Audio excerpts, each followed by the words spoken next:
Students हमारे पास ये बहुत ही इंटरेस्टिंग क्वेश्चन आया है। दो बॉल्स हैं, क्वेश्चन मैं पढ़ रहा हूं आपको जिससे कि डायग्राम समझ में आ जाए। Two similar balls each having mass m। भाई दो बॉल्स हैं ये वाली, और इन बॉल्स का जो मास है वो दे रखा है m। ठीक है, चलिए। And charge q are hung from a silk thread of length l।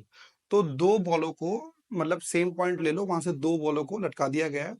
अब होगा क्या, ये बॉल इस बॉल को क्या करेगी, रिपेल करेगी। रिपेल करने के बाद ये एक पॉइंट पर आकर इक्विलिब्रियम कंडीशन में आ जाएंगे। तो इन्होंने कहा है जब ये इक्विलिब्रियम कंडीशन में आए तब उनका डिस्टेंस था x।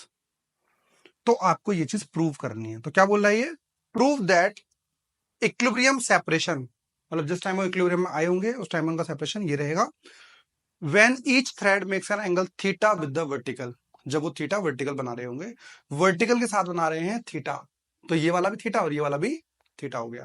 लेकिन उन्होंने एक चीज बोल रखी है, आपको एक चीज लेनी है जो थीटा है, जो थीटा इज वेरी स्मॉल, छोटा एंगल है। ऐसा क्यों कहा इन्होंने, आइए देखेंगे हम इस चीज को। चलिए, अब एक तरीका तो इस क्वेश्चन को करने का वो वाला है, आपको पता होगा कि यहाँ पर फोर्स लगेगी इधर ये टेंशन टी, ऊपर T cos theta, T sine theta और एम जी।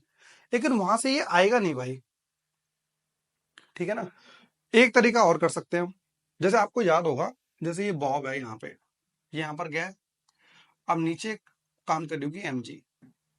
ठीक है भाई, एक तो इस बॉब के ऊपर एक रिपल्सिव फोर्स लग रही है इस डायरेक्शन में, ऐसे फोर्स लगाइए, repulsive force, electrostatic repulsive force by the Coulomb's law, जब पढ़ रखा है आपने।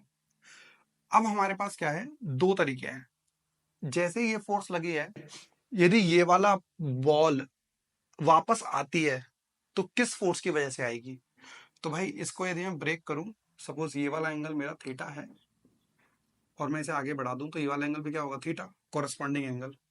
तो ये बन जाएगा एम जी कॉस थीटा और ये बन जाएगा एम जी साइन थीटा। ये वाली चीज हमारे पास आ गई है। तो ये वाली फोर्स क्या आएगी, इसे वापस लेकर आएगी। और आपने एसएचएम में लास्ट ईयर पढ़ा था कि force is equals to restoring force, है ना। जो फोर्स वापस ला रही है that is a restoring force. Restoring force क्या है, ये किसके अगेंस्ट वापस ला रही है, क्योंकि ये फोर्स उसे दूर भेज रही है, तो रीस्टोरिंग फोर्स क्या कर रही है, उसे वापस लाने में लगी हुई है। तो क्या होगा, इक्विलिब्रियम कंडीशन कब आया, जितना ही वापस ला रही थी उतना ही रिपल्सिव फोर्स लगा हुआ था। According to Coulomb's law, Coulomb's law, electrostatic repulsive force कितनी आई है भाई, जब ये एक्स डिस्टेंस की दूरी पर है तो फोर्स लग रही होगी के, दोनों के ऊपर चार्ज क्यू इंटू क्यू है, अपॉन दोनों के बीच का डिस्टेंस एक्स स्क्वायर। ये फोर्स आ गई which is equal to k q square by x square.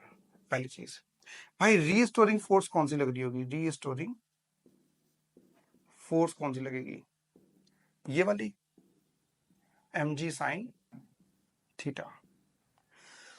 अब हमारे पास साइन थीटा की वैल्यू भी नहीं है, लेकिन आपको मैं एक चीज बात बता दूं, इन्होंने कहा था कि एंगल बहुत छोटा है।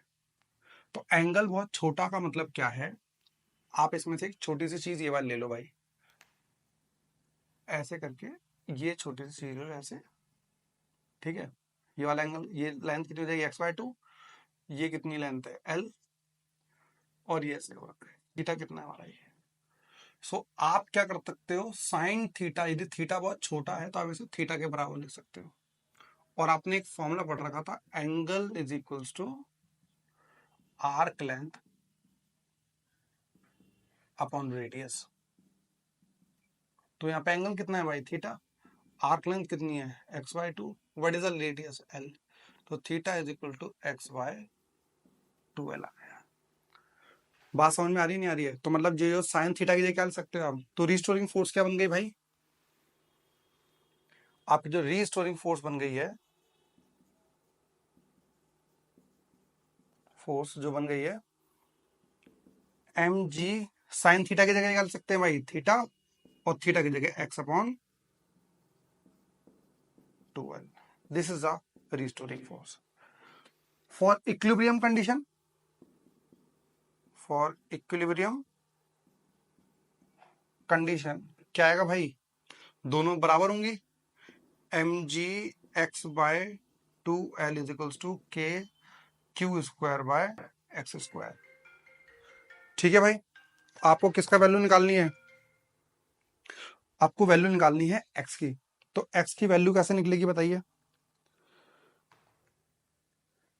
एक्स की वैल्यू कैसे आएगी, तो पहले एक्स को यहां कर दो, कितना आ जाएगा आपके पास, x cube is equals to k q square into 2l upon m g. हाँ या ना, इस चीज को मानते हो नहीं मानते भाई, हाँ।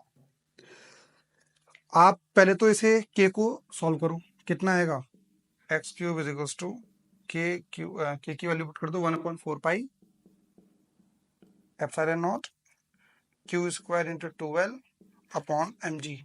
भाई 2 से 2 काट दो, 2 बच गया, x cube is equals to q square l by 2 pi epsilon naught m ji.